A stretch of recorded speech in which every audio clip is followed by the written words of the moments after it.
2024 अब जैसा भी गया, लेकिन 2025 खराब नहीं होने देना है। 1 जनवरी से ही एक नई जिंदगी की शुरुआत करनी है। 2025 के पहले दिन से ही सुबह 5 बजे उठना शुरू कर दूंगा और सुबह सुबह उठ के किताब पढ़ा करूंगा। झूठ बोलना, पाप करना, गुटखा बीड़ी सब बंद कर दूंगा। और हाँ यार, इस बार जिम ज्वाइन करूंगा।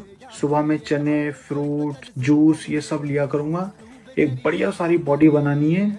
जनवरी फरवरी में दबा के जिम करूंगा और मार्च अप्रैल मई जून में बढ़िया बढ़िया टी शर्ट पहना करूंगा। और खूब सारा पैसा कमाना है और ब्लैक कलर की इस बार थार लेनी है। अगर तू भी कुछ इस तरीके का भाई गलत फहमी लेके सोच रहा है ना, तो दिमाग से निकाल दे। दिमाग से तेल लेने गया 2025। जिंदगी वैसे जी जाएगी जैसे जीते आए। Happy new year. 2000 sir, Gandhi ji पर ऐसा ऐतिहासिक एस्से लिखा ना आपके बेटे ने, आप बस इसका एस्से सुनते जाइए। सबसे बड़े गांधी जी 2000 वाले थे, जो अब बंद हो चुके हैं। 500 वाले गांधी जी खुले करवाते ही गायब हो जाते हैं। लोग गांधी जी उधार मांग कर ले जाते हैं, पर वापस करने में घोड़े खुलवा देते हैं। जिनके पास बहुत सारे गांधी जी होते हैं, समाज में उनकी बहुत ज्यादा इज्जत होती है। जिनके पास गांधी जी नहीं होते हैं, उनको कोई नहीं पूछता। गांधी जी के ना होने पर सब रिश्ते अपनी औकात दिखा देते हैं। हमारे जीवन में गांधी जी की इतनी कमी है जो सिर्फ बैंक लूट कर ही पूरी की जा सकती है। गांधी जी पर ऐसा ऐतिहासिक एस्से लिखा ना आपके बेटे ने, आप बस इसका एस्से सुनते जाइए। सबसे बड़े गांधी जी 2000 वाले थे, जो अब बंद हो चुके हैं। 500 वाले गांधी जी खुले करवाते ही गायब हो जाते हैं। लोग गांधी जी उधार मांग कर ले जाते हैं, पर वापस करने में घोड़े खुलवा देते हैं। जिनके पास बहुत सारे गांधी जी होते हैं, समाज में उनकी बहुत ज्यादा इज्जत होती है। जिनके पास गांधी जी नहीं होते हैं, उनको कोई नहीं पूछता। गांधी जी के ना होने पर सब रिश्ते अपनी औकात दिखा देते हैं। हमारे जीवन में गांधी जी की इतनी कमी है। अगर मेरे दोस्त की सरकारी नौकरी लग गई तो मेरा बाप तो मुझे मार डालेगा।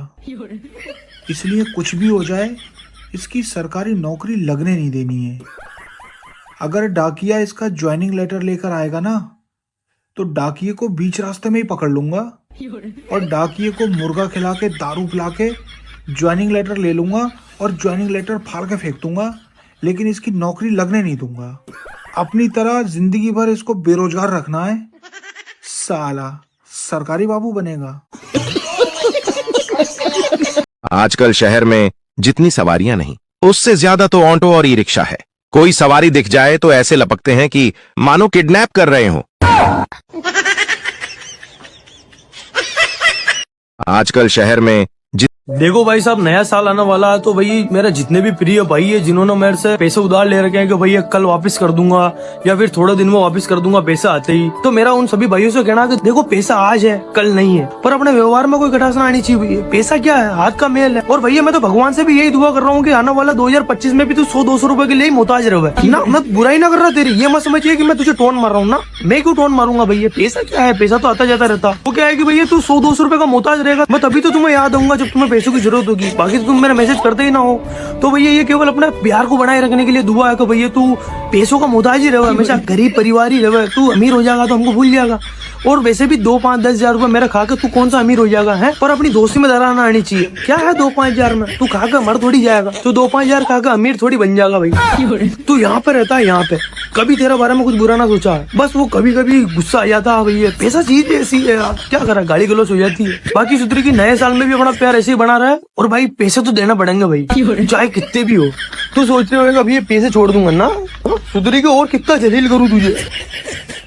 देखो भाई, गली मोहल्ले के अंदर जो सब्जी बेचने वाले आते हैं, वो इतने हाथ से चालाक होते हैं इसकी भैंस की आग, के शुरू में दुकानदारी बनाने के चक्कर में हर औरत की सब्जी की थैली में 4 धनिया की पत्ती और 4 हरी मिर्च डाल देता है।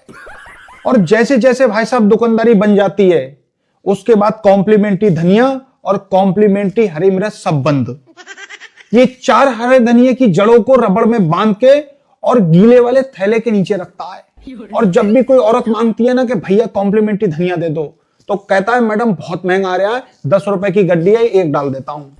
तो भाई साहब जितना इसने फ्री में धनिया बांटा होता है ना, उस 10 रुपए की गड्डी से भाई साहब सारा वसूल कर लेता है चंद दिनों में। और ये जो मंडी से सामान लेके आता है ना, तो सारी सब्जियों को छांट लेता है। बड़े बड़े आलू, बड़ी बड़ी गाजर, बड़ी बड़ी मूली और बड़े बड़े टमाटर को अलग रखता है, और छोटा जो छटान होता है ना, उसको अलग रख लेता है।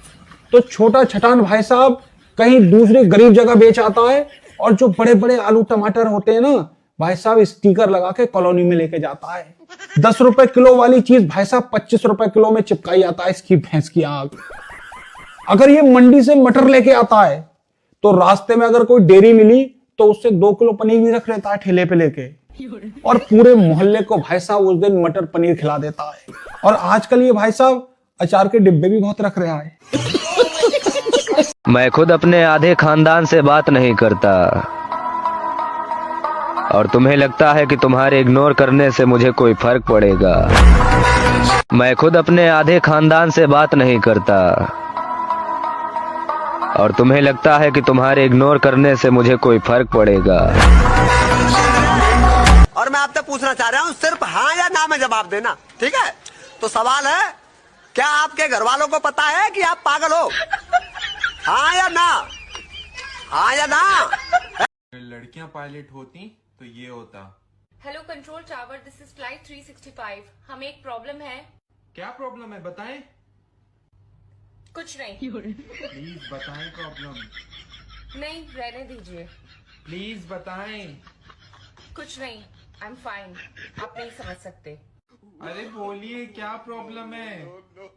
छोड़िए, बस अकेला रहने दे मुझे। अरे दीवानी, 200 पैसेंजर्स है उस प्लेन में। हाँ, मेरी तो कोई परवाह है ही नहीं, उन 200 पैसेंजर्स की परवाह है। मैंने नहीं करनी है बात। एक बात समझ नहीं आती, 15 अगस्त और 26 जनवरी को टीवी पर पाकिस्तान और भारत की लड़ाई की फिल्में क्यों दिखाते हैं? आजाद तो हम अंग्रेजों से हुए थे। एक बात समझ